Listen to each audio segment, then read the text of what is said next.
மத்திய கிழக்கில் போர் பதற்றம் உச்சகட்டத்தை எட்டியுள்ள நிலையில் அமெரிக்கா மற்றும் இஸ்ரேல் நாடுகளுக்கு ஒரு பெரிய அதிர்ச்சி காத்திருக்கிறது என ஈரான் பாதுகாப்பு அதிகாரி எச்சரித்துள்ளது பல்வேறு கேள்விகளை எழுப்பியுள்ளது.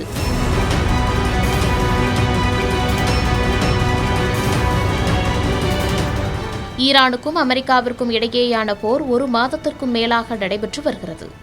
அமெரிக்காவின் தாக்குதலுக்கு பதிலடியாக வளைகுடாவில் உள்ள அமெரிக்க ராணுவ தளங்கள், எரிசக்தி மையங்கள் மீது ஈரான் தாக்குதல் நடத்தி வருகிறது. இதனால் மத்திய கிழக்கில் பதற்றம் தொடர்ந்து அதிகரித்துக் கொண்டே வருகிறது.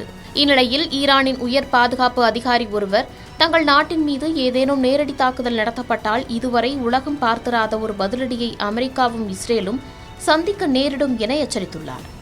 எங்கள் இறையாண்மைக்கு எதிராக அமெரிக்காவோ அல்லது இஸ்ரேலோ தவறு செய்தால் அவர்கள் கனவிலும் நினைக்காத ஒரு பதிலடியை நாங்கள் கொடுப்போம்.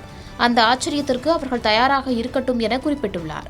லெபனான் மற்றும் சிரியா எல்லைகளில் போர் தீவிரமடைந்து வரும் நிலையில் ஈரானின் இந்த எச்சரிக்கை சர்வதேச அரசியலில் பெரும் பரபரப்பை ஏற்படுத்தியுள்ளது. இந்த பெரிய எச்சரிக்கை என்பது ஈரானின் அதிநவீன ஏவுகணை தொழில்நுட்பமாகவோ அல்லது ரகசிய ராணுவ வியூகமாகவோ இருக்கலாம் என பாதுகாப்பு நிபுணர்கள் கருதுகின்றனர். ஈரானின் இந்த நேரடி எச்சரிக்கையை தொடர்ந்து மேற்காசியாவில் முழு அளவிலான போர் மூலம் அபாயம் ஏற்பட்டுள்ளதால் உலக நாடுகள் கவலை தெரிவித்துள்ளன.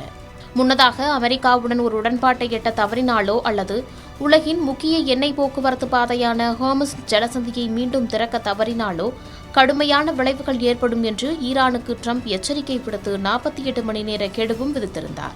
இந்நிலையில் நேற்று மாலை குவைத் நகரில் நடந்த மற்றொரு ஈரானிய ஆளில்லா விமான தாக்குதலால் அரசு கட்டிடம் ஒன்றுக்கு கணிசமான சேதம் ஏற்பட்டதாக அந்நாட்டு நிதியமைச்சகம் தெரிவித்துள்ளது.